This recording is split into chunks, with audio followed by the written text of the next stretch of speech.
of Maryland.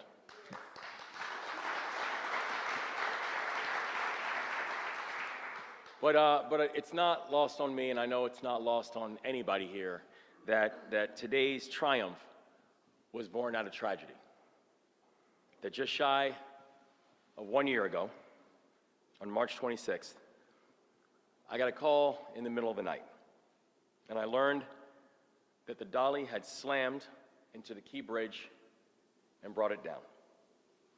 In response to this horrible tragedy, that first morning, we laid out 4 key objectives. The first, we would locate all of the victims and provide comfort and closure to their families.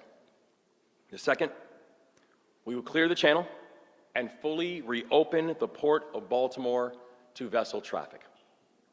The third, we would support everyone who was affected by this collapse, from the dock workers to our small businesses.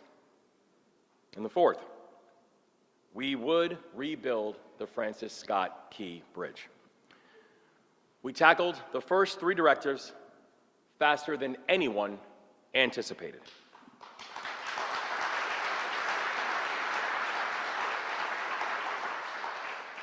For Directive 1, we recovered all 6 victims and brought comfort and closure to their families, and I want the entire state to know that we still continue to stand with those families and be with those families, and I want all of the families to know that the entire state continues to stand with you. Están en nuestros corazones, nuestros pensamientos y nuestras oraciones. Directive 2. While many said it would take 11 months to reopen the Port of Baltimore, this team got it done in 11 weeks.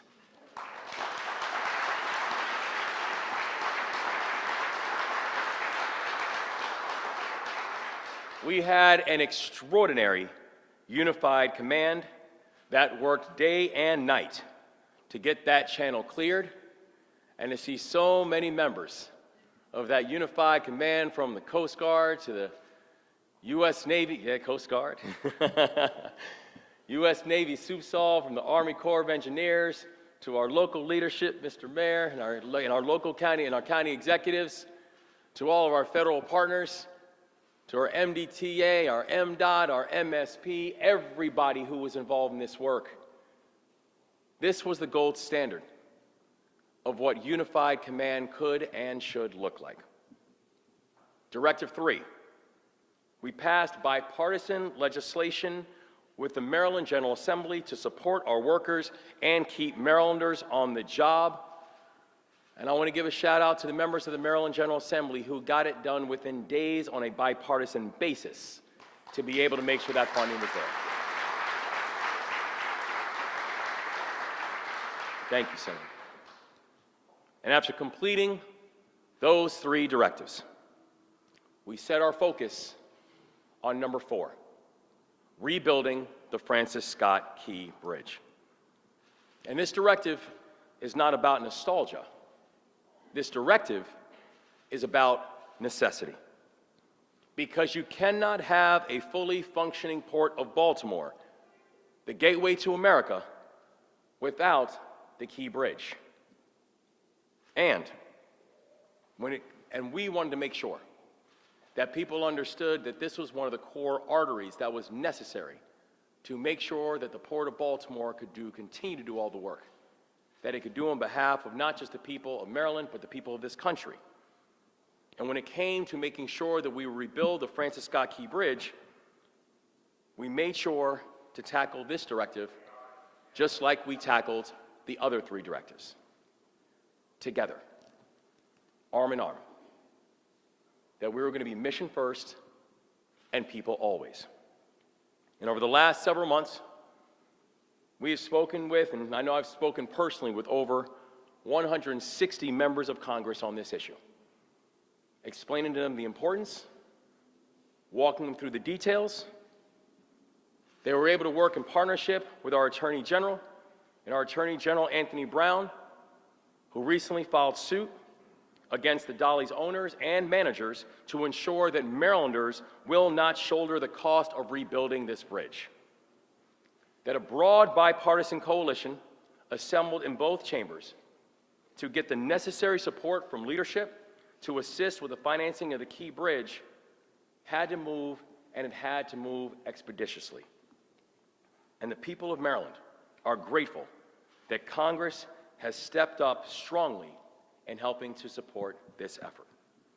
And we would not be here if it were not for some of the best partners that I could ever ask for. Partners like our Lieutenant Governor, Aruna Miller.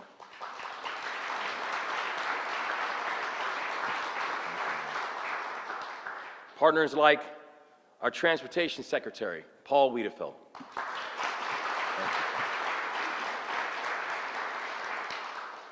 Partners like our extraordinary federal delegation. I know we have one of them here, the remarkable new Congresswoman Sarah Elfreth, and we're so happy to have you here. Thank you for all your leadership.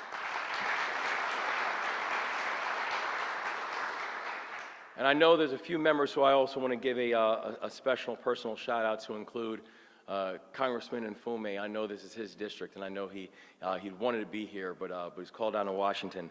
And also two people who we would not be here if it were not for the work of Senator Chris Van Hollen and Senator Ben Cardin.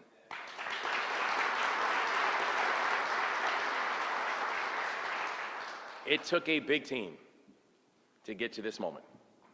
It took a unified team to get to this moment. And this moment is a really big deal. And now, we are grateful to unveil the design for the new Francis Scott Key Bridge.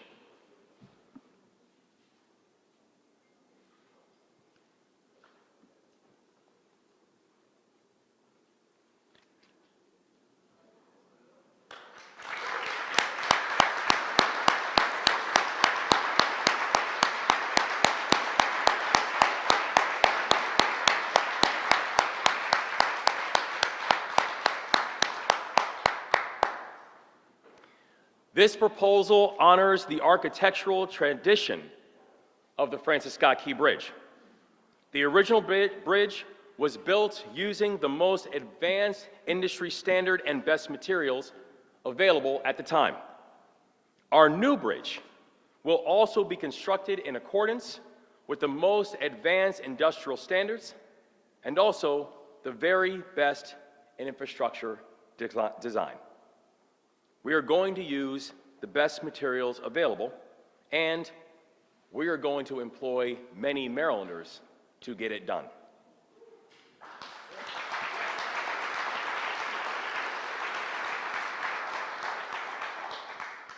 This is a really big deal. And this is a moment that I know for so many of us, we've been waiting a long time for today. And the people in this room and the people who this room represents, we're here because of you. We're here because you never stop pushing.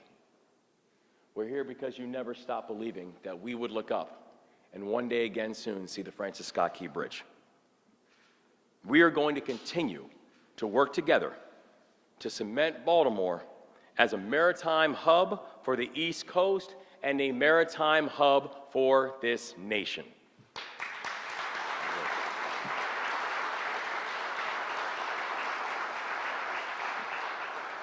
And this year, our administration has proposed new funding for a transformative project at Trade Point Atlantic. It is going to increase the Port of Baltimore's container capacity by 70%. It will create more than 8,000 jobs, and it will generate more than $1 billion in private investments.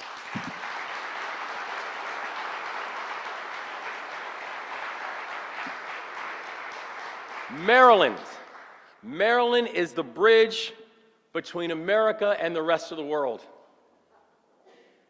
This will be the place that the country will remember not just what resilience looks like, but what economic growth looks like. Because we get cars from Michigan out to market. We bring sugars and spices to Louisiana. We haul farm equipment from the East Coast deep into the farmland. Commerce and trade are the bedrock of our state. And we will continue to make investments that honor our tradition. So we still have work to do. But this is an incredibly important step forward. And I know that the people with us today will gather, and will gather soon, to celebrate the reopening of the Francis Scott Key Bridge. May God continue to watch over the victims of the collapse. May God continue to watch over their families. May God continue to watch over this journey. May God continue to watch over our great state. Today, your hard work paid off. Congratulations, Maryland.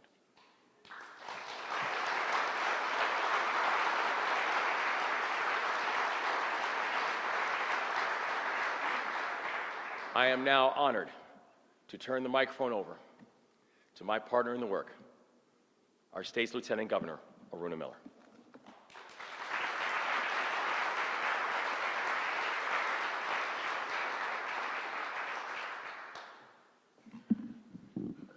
Governor, thank you so much, and thank you for your unwavering leadership. In one of Maryland's worst maritime disasters, you didn't just lead an effort to rebuild. You made sure Maryland stood strong, turning loss into momentum and uncertainty into resolve. On behalf of the people of Maryland, thank you, Governor Moore.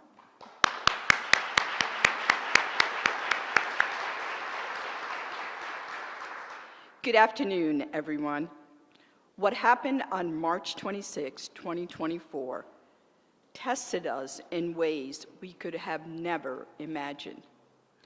But what happened next was nothing short of inspiration and inspiring, because Maryland did what Maryland does best. We met the moment. From our Maryland Transportation Authority, whose decisive actions saved countless lives, to the Unified Command Team, who worked tirelessly to reopen our federal channel in just 11 weeks, when many expected it to take 11 months.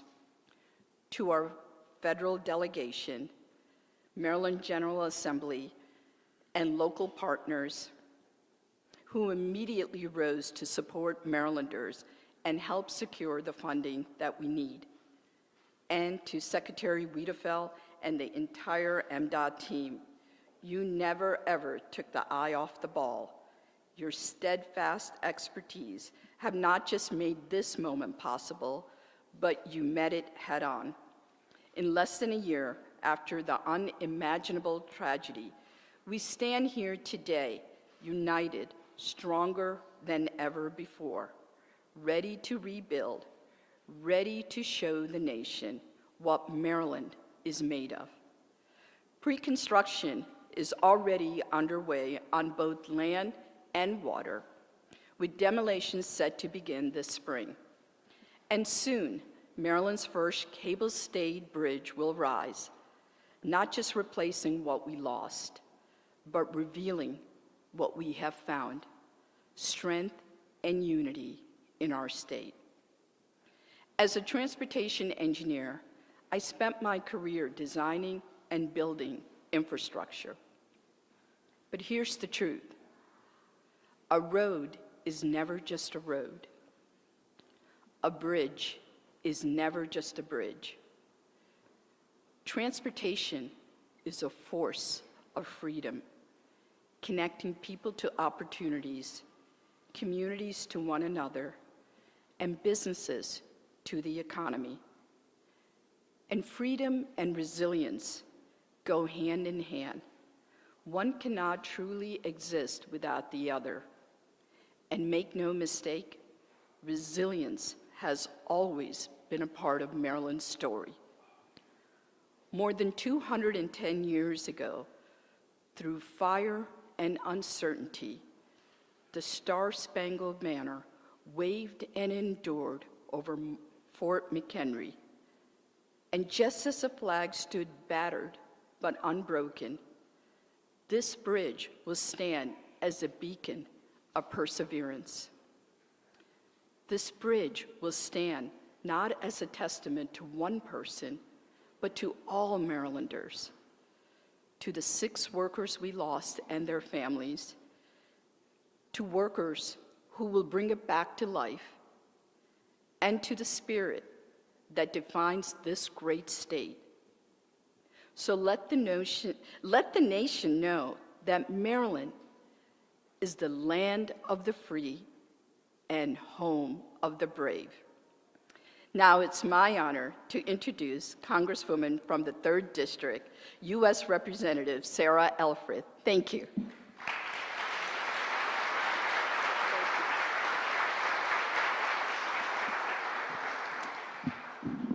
Thank you so much, Madam Lieutenant Governor. It's a privilege to be with all of you today.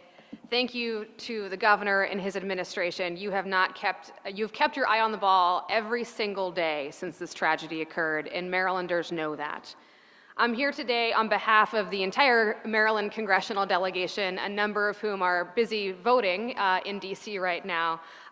Senator Van Hollen, Senator Alsobrooks, Congressman Mfume, of course, whose district we are sitting in, Congressman Olszewski, whose district was majorly impacted by this tragedy, and I am proud to represent Anne Arundel and Howard counties that were equally impacted by the transportation deficit that we've experienced. I'm so glad the governor highlighted the 6 lives that were lost and their families. Let's continue through this construction and through the opening to uplift those families and make sure they know how much we honor them. Now, I am old enough to remember when Republicans and Democrats could come together and do big things. It was only 2 months ago, actually, when led by the governor and quarterbacked by Senator Cardin, Senator Van Hollen, Congressman Mfume, Congressman Andy Harris, Chairman of the Appropriations Committee, Tom Cole, came together recognizing, as the governor said, this is not just a Baltimore asset and Baltimore problem. This is a regional asset. This is a national asset that deserves the investment of the U.S. Congress. And Governor, I think I mentioned when I went up to introduce myself to Chairman Cole, who's a Republican, on the floor 2 weeks ago, and to thank him for his tireless advocacy for this bridge in his committee, he said, "Oh, it was all your governor."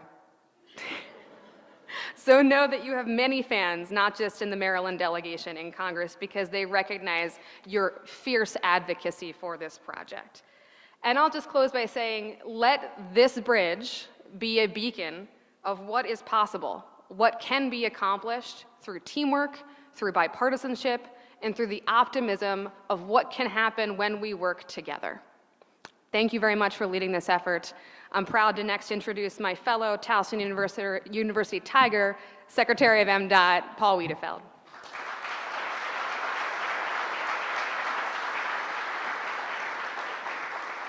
Thank you, Congresswoman. Let me begin again by obviously thanking Governor and Lieutenant Governor for your leadership, but really more importantly for your support. The support of our team, the support of the community, support of the families, support of the workers. I mean, that's really what it's been about, and you continue to do that. So I just want to thank both of you first and foremost. I also want to thank Secretary Martinez with the Office of Small Business Affairs because, thank you. Because we want to make sure that small businesses and minority businesses have a big part of this contract going forward. So thank you for all your efforts in working with us on that. I also wanted to thank the MDTA board members who are with us today. Thank you for taking time to be here and all your support throughout the year. I wanted to thank, obviously, our Executive Director at MDTA, Bruce Gardner, and a special thanks to Jim Harkins, our Chief Engineer at the Maryland Transportation Authority.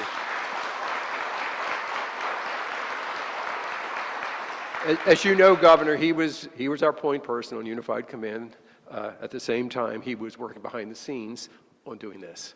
So a fantastic job. And obviously, Director Daniels at the port and everything that he's done as well.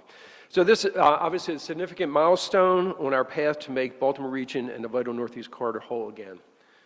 The port is an economic driver for all of Maryland and the nation, and the former bridge had a big role in the port's operations and success. The new bridge will do the same, helping the port grow. This bridge will also serve as a gateway to Baltimore City. The crossing will once again connect communities and people to opportunities. This bridge design is optimized to meet the needs of the region, both for today and for generations to come. While this is a beautiful bridge, it will also be a working bridge for a working city. I look forward to putting Baltimore's mark on this bridge by working with the communities on aesthetic designs such as lighting, steel girder color, and planned artwork for the bridge. This will add character and uniqueness from Charm City. We're ready to get to work, Governor. We are working and we'll continue to work, but this work requires partnerships. And one of our greatest partners is Federal Highway Administration. And with us today is the Division Administrator, Valeria, my good friend and partner in this project and many more. So Valeria, please.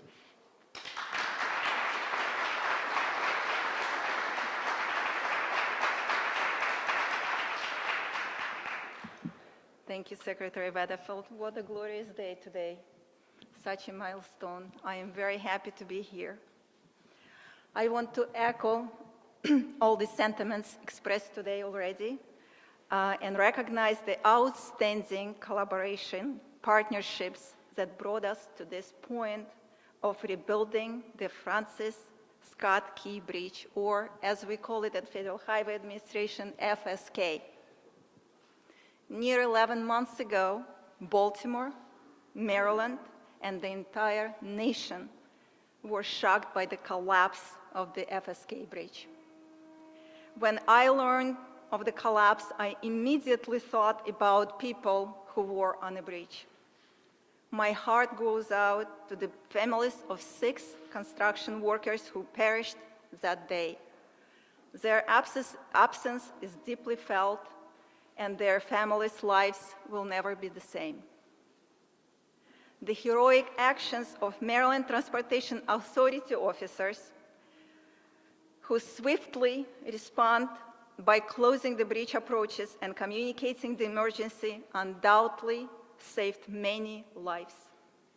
Thank you, officers, for your heroic actions.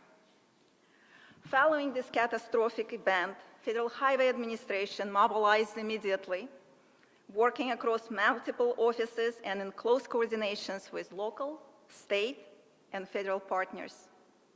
Thank you, the U.S. Coast Guard, the U.S. Army Corps of Engineers, Governor, Lieutenant Governor, the Maryland Department of Transportation, their modes of Maryland Transportation Authority, and the State Highway Administration, the City of Baltimore, and all who helped to mitigate supply chain impacts, manage traffic, and reopen the port.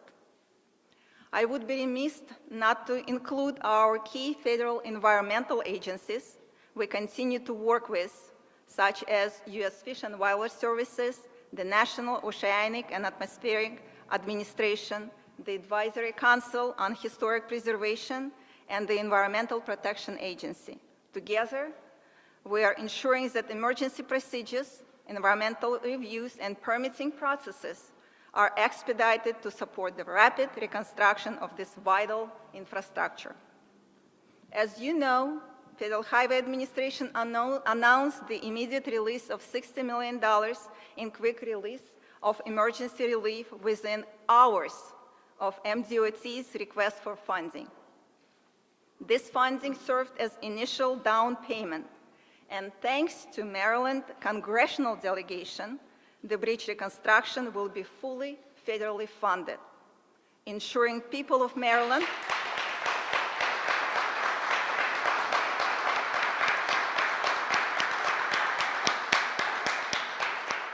ensuring that people of Maryland are not left to carry this financial burden alone. Federal Highway Administration Maryland Division team continues to work actively with all our partners, and we remain fully committed to seeing the project through. None of this progress would be possible without the strong leadership and partnerships between federal, state, and local agencies, among those with the invaluable input from the community. Thank you all for your hard collaborative work, ensuring that bridge is rebuilt stronger than before, a critical link for regional infrastructure is restored to provide for economic stability and the safety for all who rely on it.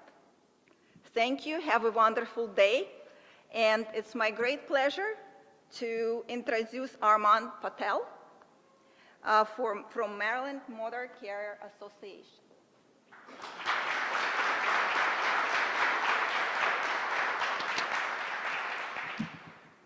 Good morning, everyone.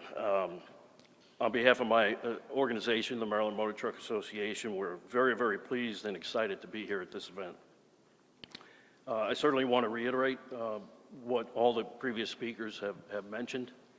The level of cooperation, the level of anticipation was really unprecedented, I think, in almost any event, certainly in my career.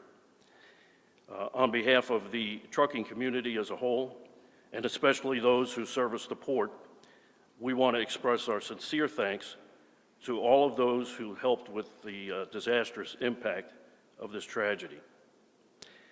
Now, I have a list of thank yous, and you know what they say about thank yous. You know, when you start listing them, you inevitably leave someone off, so my apologies ahead of time if that happens. But our special thanks goes out to the White House and the U.S. Department of Transportation, who listened and understood the challenges that we faced, enabling the Federal Motor Carrier Safety Administration to enact temporary hours of service rulings, allowing our drivers to retrieve diverted Maryland cargo from neighboring ports. Governor Moore, whose leadership showed what can be accomplished while respecting the dignity of the victims and their families and emphasizing safety as a guiding principle. Secretary Wiedefeld, for his stewardship of resources and experience during the recovery process. An extra shout out to the entire team at the Maryland Department of Transportation, including SHA, the MDTA, for helping with the challenges of container transport and coordinating our requests.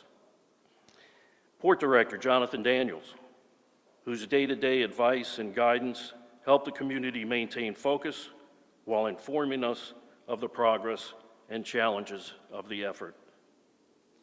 Secretary of Labor Portia Wu and her extraordinary team for the implementation of the Worker Retention Program and other support programs, including unemployment insurance available for independent contractors. Secretary of Commerce Kevin Anderson for the financial assistance to business owners.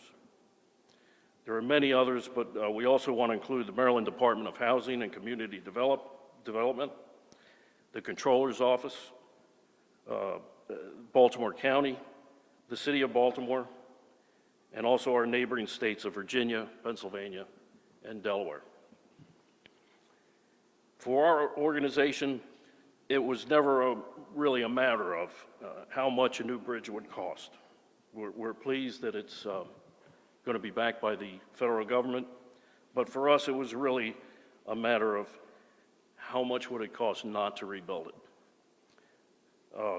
The intermodal group from our association suffered a disproportional impact from this tragedy, but the impacts are felt through today and will be felt until the new bridge is reopened.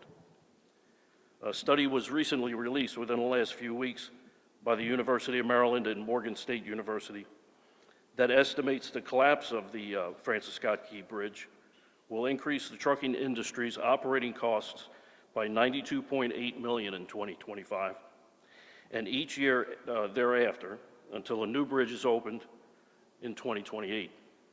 That totals almost $450 million of additional expense, and that's if we remain on schedule, so we're holding you to it. That said, we are confident that there is a team in place to deliver a new bridge safely, on time, and within budget. Thank you again, everybody. At this time, I'd like to bring the governor back up to the podium for any questions.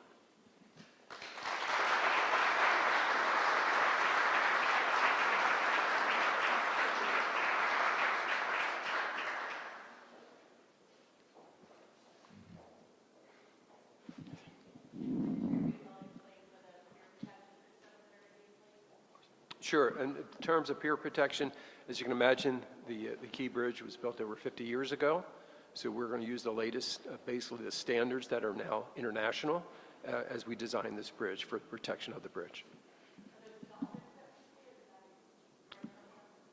I'm sorry? Well, they're still doing final design, most likely not dolphins, but it's still in the preliminary design stage for that.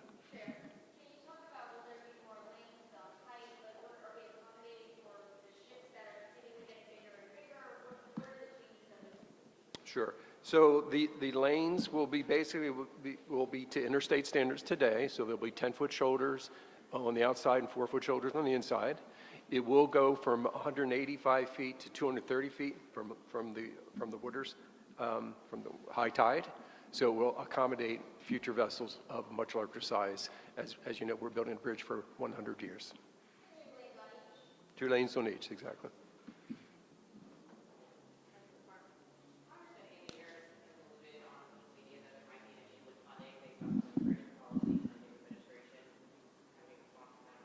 My response is we were able to get here by being able to work together. That we were able to get full funding from the federal government, 100% cost share, because there was both Democrat and Republican support in order to make that happen. That was important because without that level of bipartisan support, we wouldn't be here. And so we're thankful for the support that we've received. You know, Congresswoman Elfreth mentioned, you know, people like Chair Cole and Chair Womack, Republicans who believe that this project is necessary and required, and we're thankful and we expect the continued bipartisan support in order to complete the project.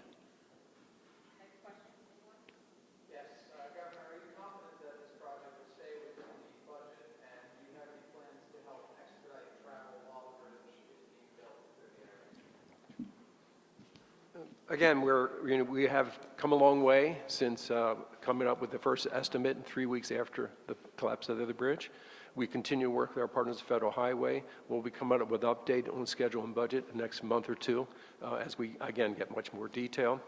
And in terms of, we have been working very closely with businesses and obviously the community in Baltimore City and Baltimore County in offering other opportunities, particularly transit for people to use. And clearly some of the things we've done to make sure if there's any incidents on the roadway to clear them as quickly as possible, just given the limited capacity that we have now in this system. There had been some question in the beginning, whether or not you were going to include a memorial to those who were killed while working on the bridge when the collapse happened.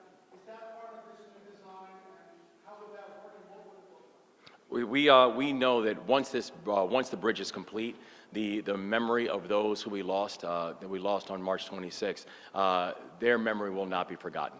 And so we will make sure, and we'll continue to make sure as we're going forward, that the memory of those that we lost will be remembered and preserved.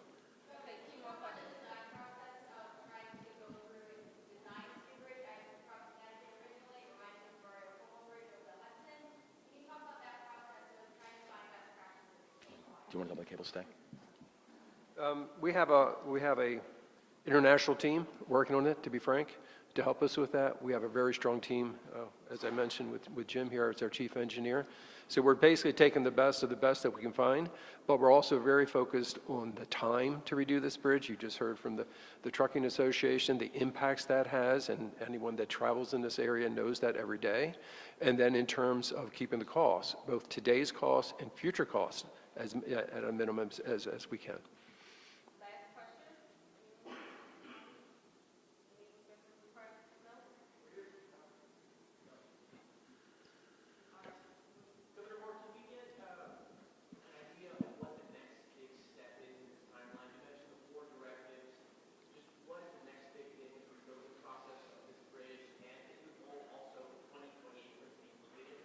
Yeah, the next big step will be in the spring when we will have the demolition of the still enacted pillars that we need to take down, because immediately after the demolition, we will begin the construction process.